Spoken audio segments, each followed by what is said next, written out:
Everyone, good evening to you all. कैसे बच्चों आप लोग? आज हम बात करेंगे एक नए यूनिट की, that is human physiology, unit 5, और जिसका पहला चैप्टर है डाइजेशन एंड एब्जॉर्प्शन। तो हम बात कर रहे हैं डाइजेशन एंड एब्जॉर्प्शन की। तो सबसे पहली बात क्या है कि हमें सबको पता है कि हम जो सर्वाइव कर रहे हैं, food is too much important for our survival. हमारे सर्वाइव करने के लिए फूड सबसे इम्पॉर्टेंट चीज़ है, क्योंकि इसके बिना हम एनर्जी नहीं ले सकते हैं। तो जब हम बात करेंगे डाइजेशन की, तो सबसे पहले हम फूड एंड न्यूट्रिशन की बात करेंगे, क्योंकि फूड से हमें क्या मिल रहा है? न्यूट्रिशन मिल रहा है, और वो हमारे सर्वाइवल के लिए बहुत ही इम्पॉर्टेंट है। तो सबसे पहले हम बात करते हैं फूड की, दैट गिव्स अस न्यूट्रिशन, क्योंकि हम यहाँ पर्टिकुलरली ह्यूमन की बात कर रहे हैं। और जब बात कर रहे हैं फूड की, तो every living being require food that provide nutrition to them. ठीक है, और इस फूड से जो न्यूट्रिशन मिल रहा है, it is converted in our body as energy that is required to maintain normal physiology. It is required to maintain normal physiology.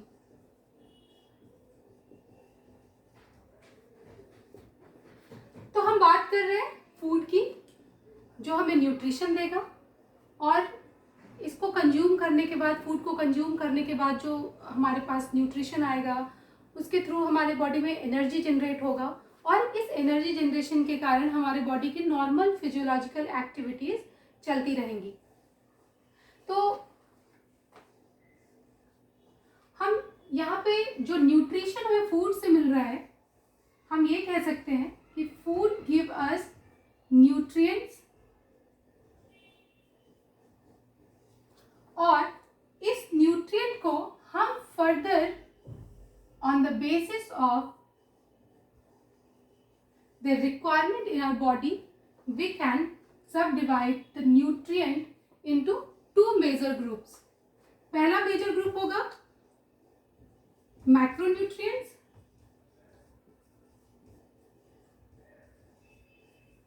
और दूसरा ग्रुप होगा माइक्रोन्यूट्रिएंट्स।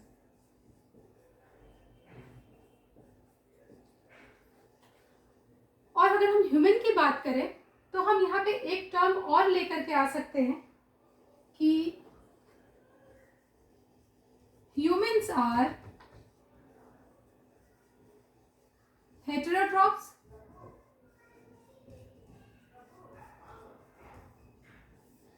इट मीन्स कि जो ह्यूमन है या कोई भी एनिमल है, वो अपना फूड खुद प्रिपेयर अपनी बॉडी में नहीं करते हैं।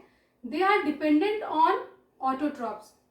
हम ऑटोट्रॉप्स पे और एनिमल्स पे डिपेंड करते हैं for food.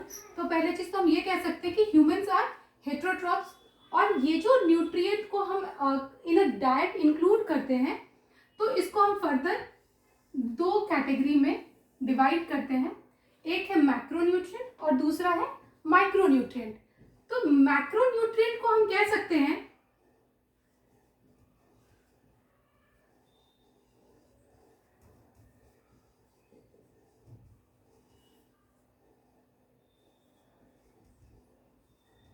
it is used in large quantity, and micronutrient it is consumed in small quantity. ये तो बात हो गई कि हमने न्यूट्रिशन किस तरीके का लिया, क्योंकि हमें न्यूट्रिएंट किस फॉर्म में लेना है। अगर हम इन दोनों को कंबाइन कर दें, तो it will form a balance diet. That is important. अगर हम बैलेंस डाइट नहीं लेंगे तो बहुत सारी डेफिशिएंसीज होंगी। तो हम बात करें मैक्रोन्यूट्रिएंट और माइक्रोन्यूट्रिएंट की, और ये जो मैक्रोन्यूट्रिएंट जिसे हम लार्ज क्वांटिटी में कंज्यूम करते हैं और ये माइक्रोन्यूट्रिएंट जिसे हम स्मॉल क्वांटिटी में कंज्यूम करते हैं, और जब हम अपने प्लेट में मैक्रोन्यूट्रिएंट और माइक्रोन्यूट्रिएंट को एक प्रॉपर प्रोपोर्शन में सजाते हैं या उसको खाने के लिए इस्तेमाल करते हैं, तो it is called balance diet. यानी कि हमारे बॉडी में जितने भी पोषक तत्वों की रिक्वायरमेंट है या जो भी हमारे पास न्यूट्रिएंट की रिक्वायरमेंट है वो इन दोनों से फुलफिल हो जाएगा। तो फर्दर हम बात करते हैं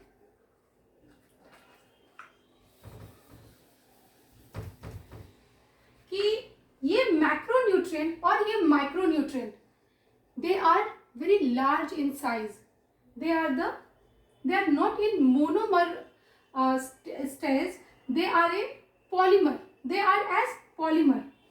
हम यहाँ पे बात करते हैं इसके एग्जाम्पल में कार्बोहाइड्रेट्स,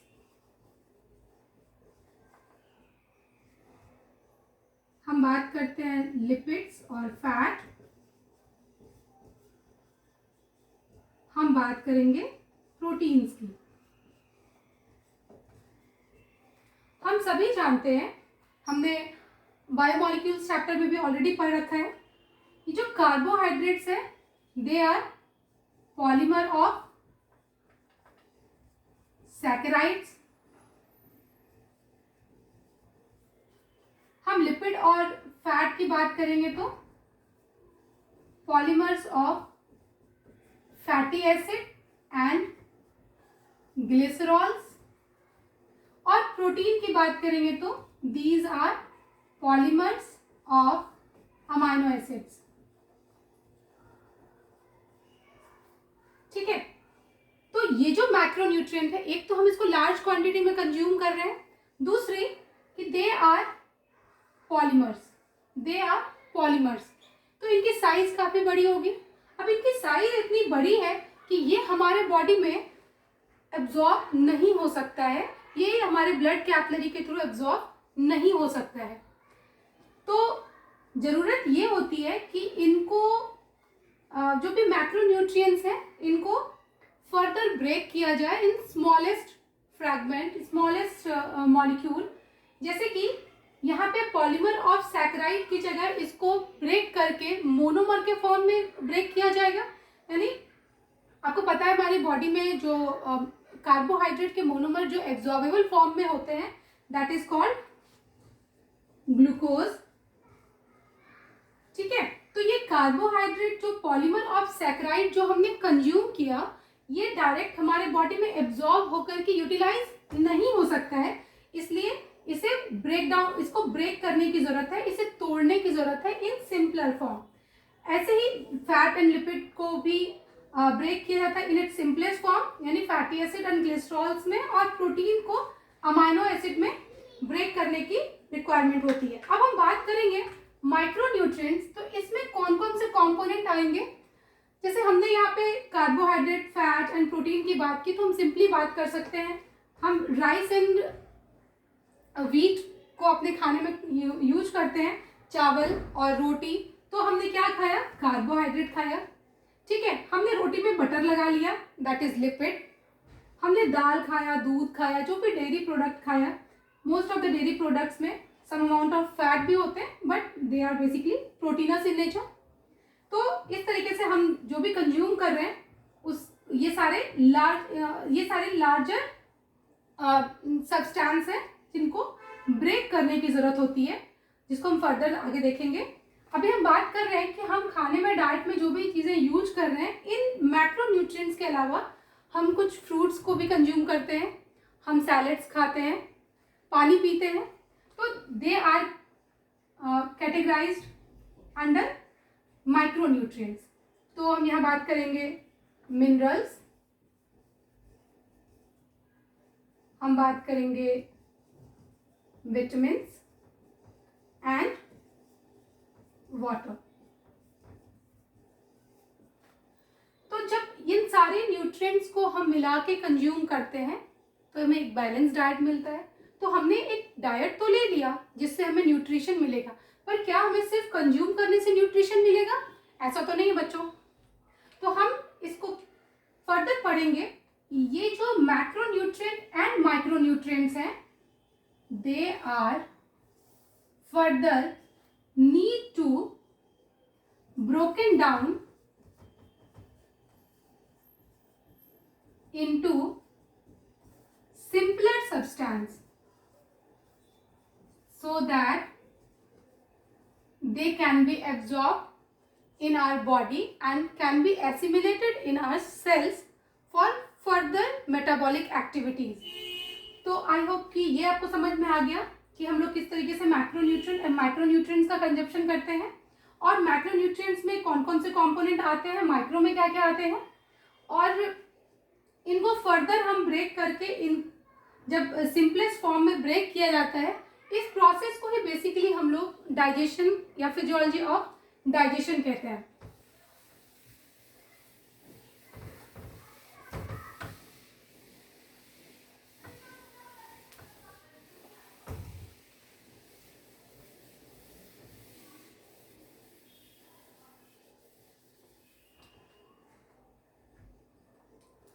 तो हम डेफिनेशन लिखते हैं.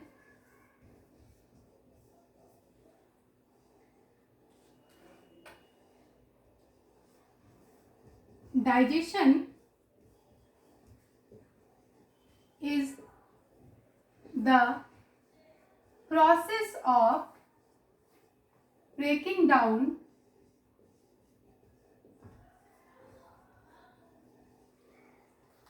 complex food materials into simpler one.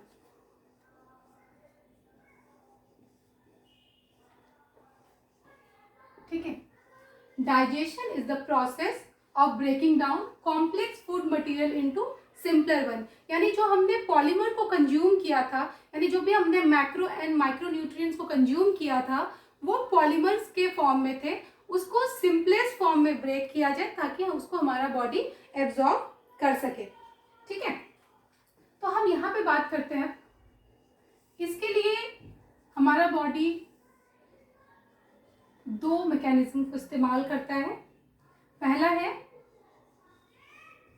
Biochemical method और दूसरा है मैकेनिकल मेथड, जो आपके एनसीईआरटी में मेंशन किया हुआ है. ठीक है. ये बायोकेमिकल मेथड में क्या होता है, enzymes are used to break down complex food. ठीक है.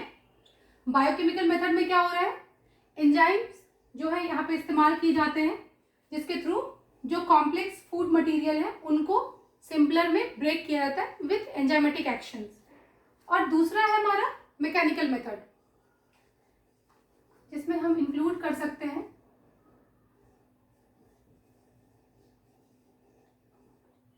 टीथ के थ्रू चर्निंग, और हमारा स्टमक जो है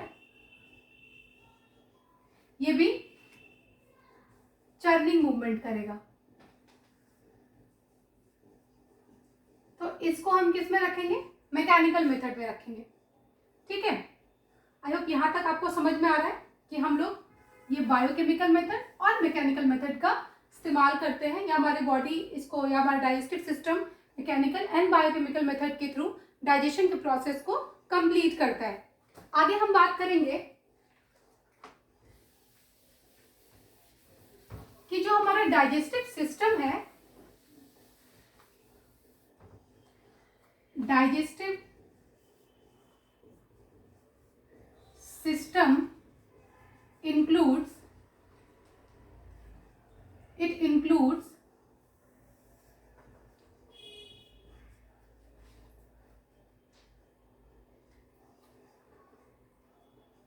alimentary canal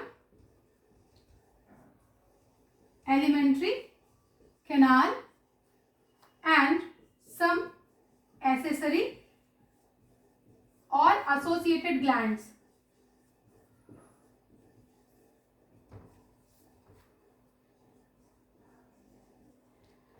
ठीक है, digestive system includes alimentary canal and some accessory or associated gland that are associated with our digestive system that will secrete some digestive juices so that the process of digestion can be completed. Fine. चलिए हम बात करते हैं elementary canal की.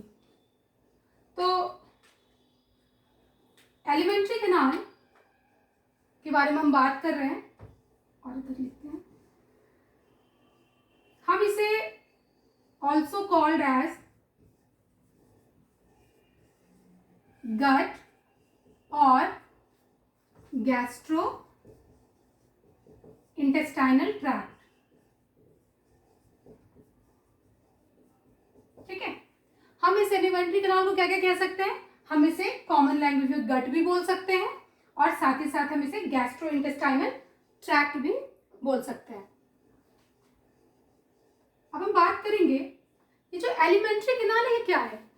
हम बात कर रहे हैं elementary canal starts from mouth and ends at anus. ये माउथ पे स्टार्ट होता है और एनस पे जाके एंड कर जाता है. It starts at mouth and ends at anus. ठीक है, दूसरा ये माउथ से लेकर एनस तक alimentary canal is only one tube. हम बोल सकते हैं mouth to anus, mouth to anus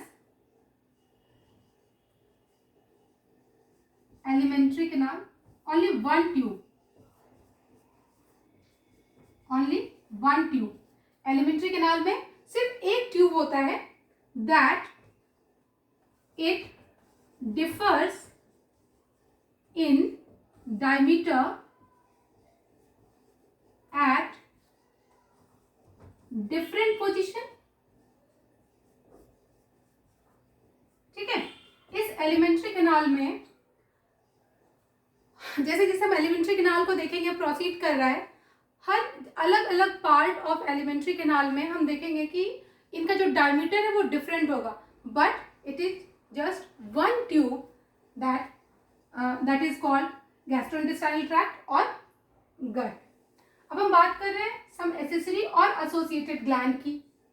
यहाँ पे हम सबसे पहले बात करेंगे सैलिवरी ग्लैंड की. ठीक है, तो सैलिवरी ग्लैंड हमारे पास कितने होते हैं? 3 पेयर्स ऑफ. ठीक है, पैरोटिड, सबमैंडिबुलर एंड सबलिंगुअल. अभी सैलिवरी ग्लैंड साथ साथ अब यहाँ बात करेंगे लिवर की और हम बात करेंगे पैनक्रियाज की. that is working here as associated gland. That is, तो ये जो पूरा एलिमेंट्री कैनाल एंड एसेसरी और एसोसिएटेड ग्लैंड है, ये सारे मिलकर कंप्लीट डाइजेस्टिव सिस्टम को चलाते हैं या डाइजेस्टिव सिस्टम का काम करते हैं. हम फिर से एक बार देखते हैं elementary canal. It is also called as gut और gastrointestinal tract. It starts at mouth and ends at anus. Mouth से एनस तक ये सिर्फ एक सिंगल ट्यूब है और इसका डायमीटर अलग अलग पोजीशन पर चेंज होता रहेगा और ये हमारे एसेसरी और एसोसिएटेड ग्लैंड है that helps digestive system in the process of digestion. अब हम डायग्राम से समझेंगे. ये जो हमारा गैस्ट्रो इंटेस्टाइनल ट्रैक्ट है उसको हम डायग्राम की मदद से समझेंगे कि इसमें कौन कौन से पार्ट है और किस तरीके से जो हमारा एलिमेंट्री कैनाल है इसके डायमीटर अलग अलग पोजीशन पर अलग अलग है. चलिए हम लोग देखते हैं. एक डायग्राम आपके एनसीईआरटी में दिया हुआ है जिसको हम बनाएंगे.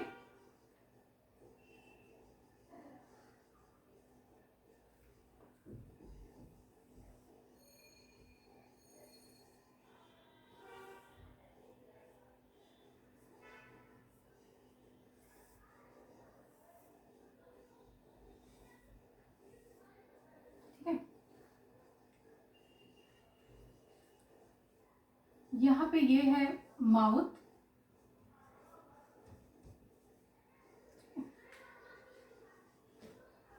और ये हम बना रहे हैं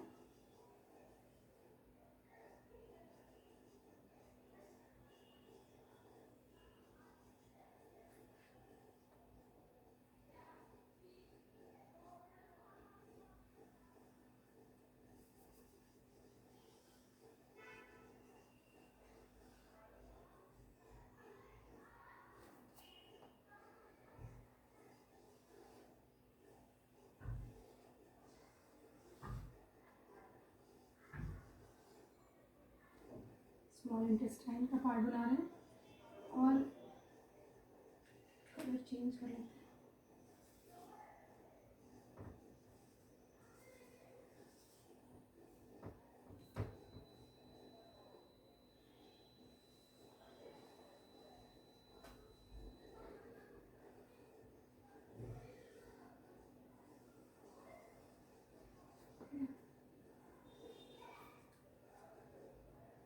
इसको और थोड़ा हम जिगजैग कर सकते हैं।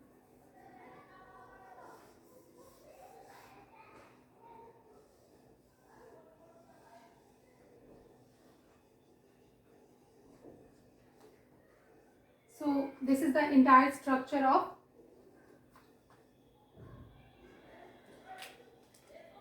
our alimentary canal.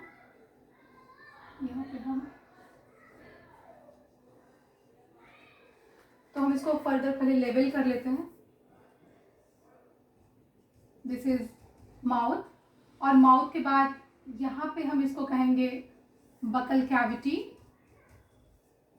This is called as the opening of mouth leads to buccal cavity.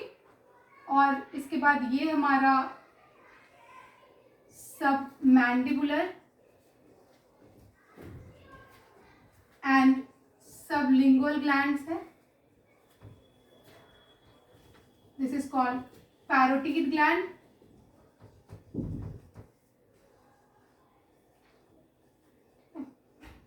This position is known as pharynx. अब ये फर्दर लीड करेगा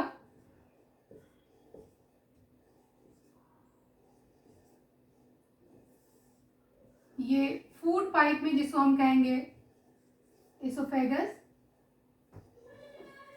ठीक है, ये फर्दर लीड करेगा ये जे सेपेट स्ट्रक्चर, यही हमारा स्टमक है। Further it leads to small intestine,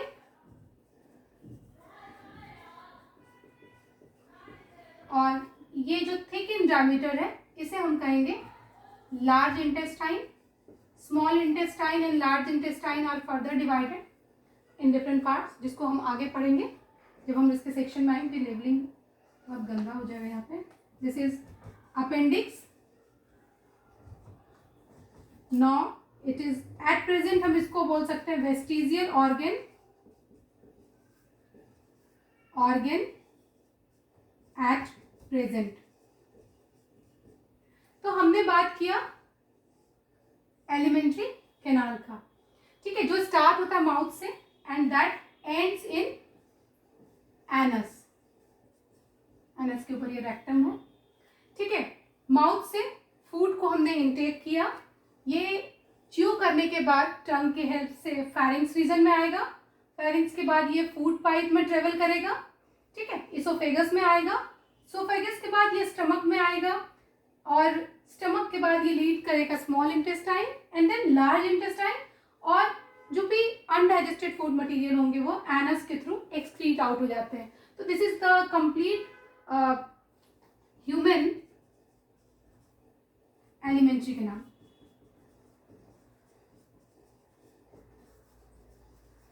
ठीक है, हमने डाइजेस्टिव सिस्टम में क्या बोला था?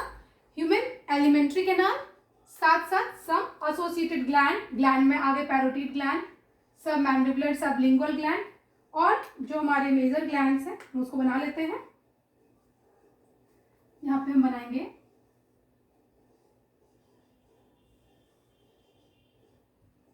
Liver, it is the largest gland. इसको हम लेबल कर लेते हैं। ये गॉल ब्लैडर है, that will store bile and liver produces bile. This is liver. और ये जो पार्ट है, अलग कलर से बना लेते हैं. ये जो पार्ट है, अगर मैं इसको थोड़ा सा कर दूं, तो यहाँ पे हम पोजीशन किसका देंगे? पैनक्रियाज का. This is pancreas. जो हमने एसेसरी ग्लैंड्स की बात की थी, ये एक हो गया, ये दो हो गया, और यहाँ पे ये सारे एसेसरी ग्लैंड की हमने बात की थी, that completely make a digestive system of human. फिर से हम एक बार देखते हैं. It starts at mouth and ends at anus. Liver है, pancreas, there are salivary gland.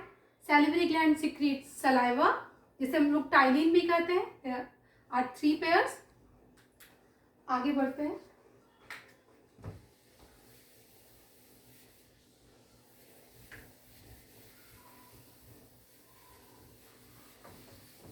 I hope आप लोग को अच्छे से समझ में आ रहा है. And this diagram is so important. ये एनसीईआरटी का डायग्राम है. अब हम बात करेंगे the steps involve in digestion process. The steps involve in the process of digestion और डाइजेशन प्रोसेस. तो सबसे पहला स्टेप क्या होगा? सबसे पहला स्टेप होगा ingestion, intake of food through our mouth. Ingestion में क्या होगा? Intake of food through our mouth. Then mechanical breakdown.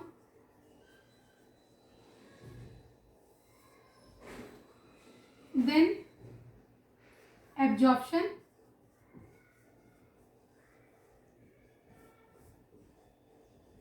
And next process will be assimilation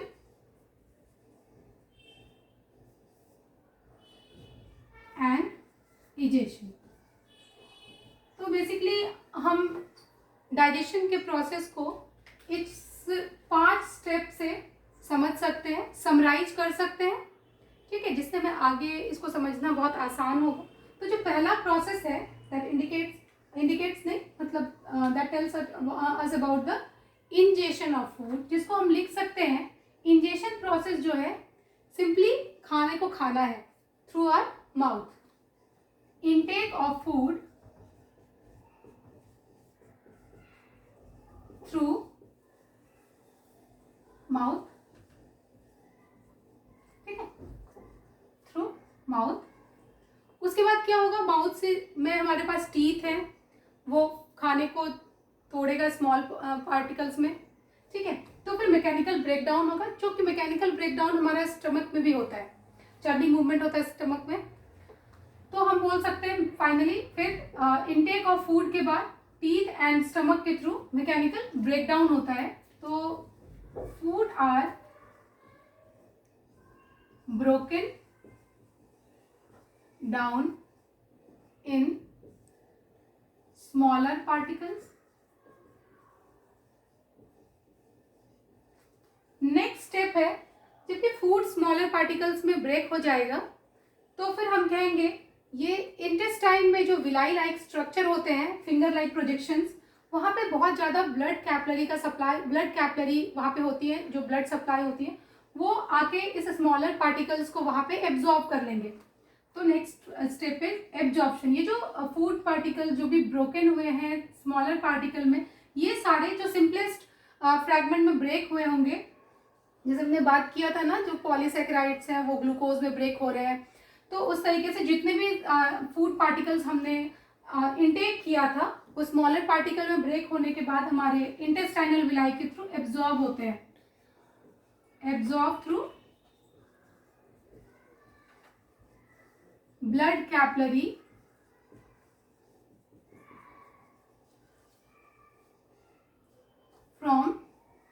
intestinal villi,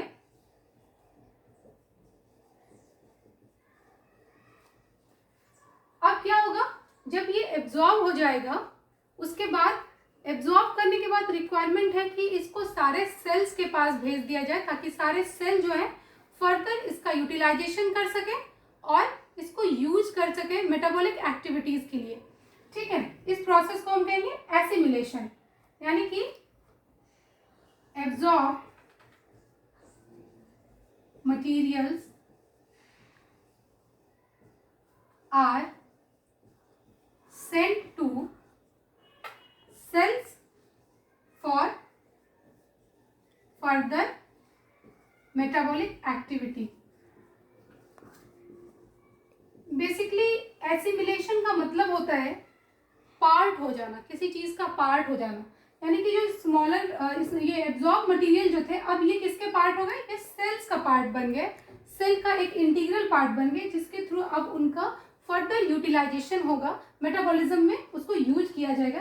and the last process is egestion, जिसमें हम कहते हैं कि undigested कुछ food particles होंगे जो अनडाइजेस्टेड रहेंगे, जिनका डाइजेशन नहीं हो पाया, तो undigested food particles are egested out और expelled out through our body via anus, anus के थ्रू एक्सपेल हो जाएगा। ठीक है, तो अभी जो हमने ये 5 स्टेप की बात करी, ingestion, mechanical breakdown, absorption, assimilation और इजेशन की जो हमने बात करी है, ये सारे स्टेप मिलके डाइजेशन के प्रोसेस को कंप्लीट करते हैं। और ये सारे प्रोसेसेस जो कंप्लीट हो रहे हैं, यहाँ पे हम बिल्कुल देख सकते हैं कि ये प्रोसेस हमने क्या किया, माउथ से स्टार्ट किया है इंजेशन का process, and that is ending eight anus. यही तो हमने बात किया था ना कि alimentary canal that starts at mouth and ends at anus. ठीक है, तो पहला प्रोसेस है इंजेशन, फिर मैकेनिकल ब्रेकडाउन, और इस ब्रेकडाउन फूड का जब मैकेनिकल ब्रेकडाउन होता है उसके बाद उसका एब्जॉर्प्शन होता है, फाइनली ये सेल के पास एसिमिलेशन होगा सारे सेल्स में, और जो अनडाइजेस्टेड फूड पार्टिकल है उसको बॉडी से एक्सपेल कर दिया जाता है, बॉडी से निकाल दिया जाता है through faecal matter, and the process is known as egestion. ठीक है, अब ये इन सारे स्टेप्स के बाद हम बात करते हैं हमारा जो फर्स्ट पार्ट है एलिमेंट्री कैनाल का, that is buccal cavity. The mouth opens into buccal cavity. तो हम बात करेंगे बकल कैविटी की। ठीक है, ओके, बकल कैविटी की। तो सबसे पहले तो हम इसके बारे में बात करेंगे। ये जो बकल कैविटी है,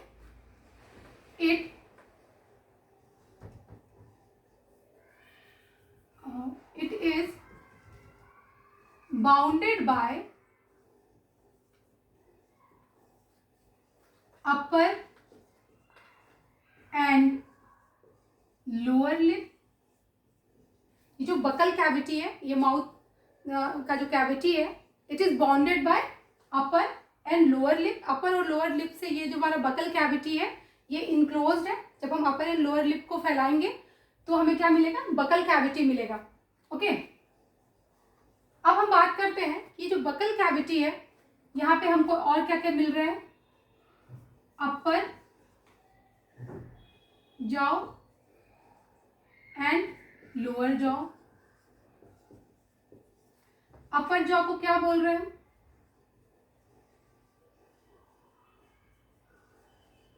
maxilla, and lower jaw is known as mandible.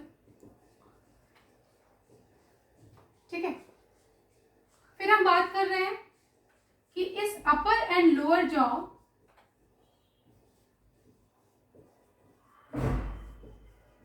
Has teeth. ठीक है, अपर एंड लोअर जॉ में क्या होगा, टीथ होगा। फिर कहेंगे कि जो बकल कैविटी है इसके पास फ्लोर भी होगा, आप टंग से फील कर सकते हैं। हमारे बकल कैविटी में ऊपर की तरफ रूफ है और नीचे की तरफ फ्लोर है। तो हम बात करते हैं the floor has tongue that is attached with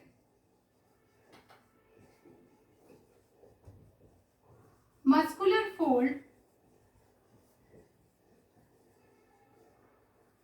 called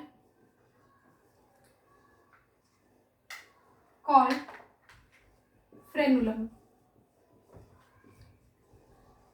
ठीक है, एक पॉइंट और बता रही हूँ आपको। अच्छा,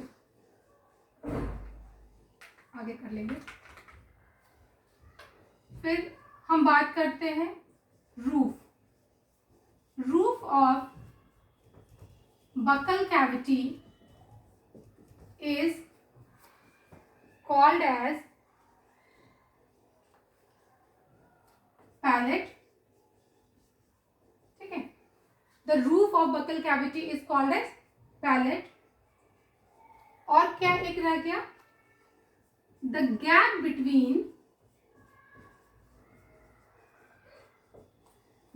between teeth and the lip is called vestibule। ठीक है, ये जो गैप है टंग और जी आप टंग से फील कर सकते हो, लिप्स एंड टीथ के बीच का जो गैप है, this is known as vestibule. एक बार फिर से देखते हैं buccal cavity. Buccal cavity is bounded by upper and lower lip.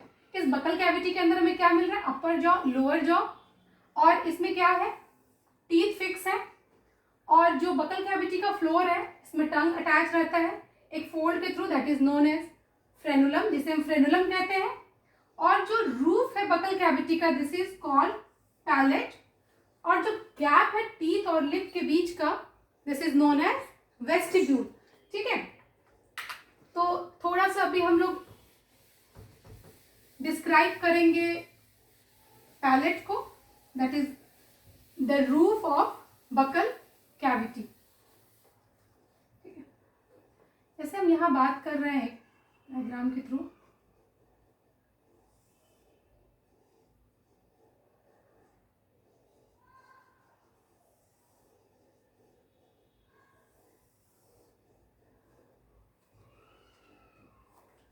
ये ओपनिंग ऑफ माउथ है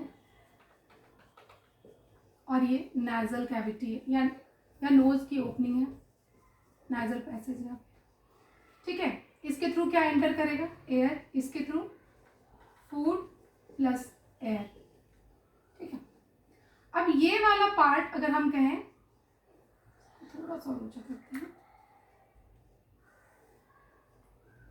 ये वाला पार्ट जो है आगे का, जो हम कह सकते हैं ये जो हमारा फ्लोर है, रूफ जो है, इसको हमने क्या कहा, इसको हम कह सकते हैं roof of buccal cavity, that is known as palette.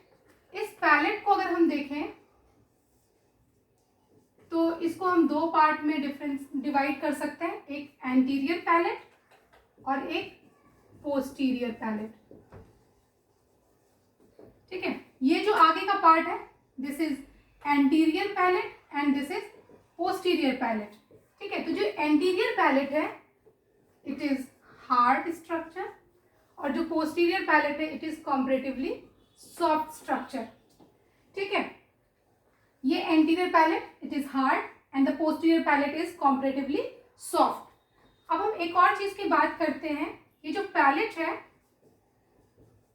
Palette has transverse fold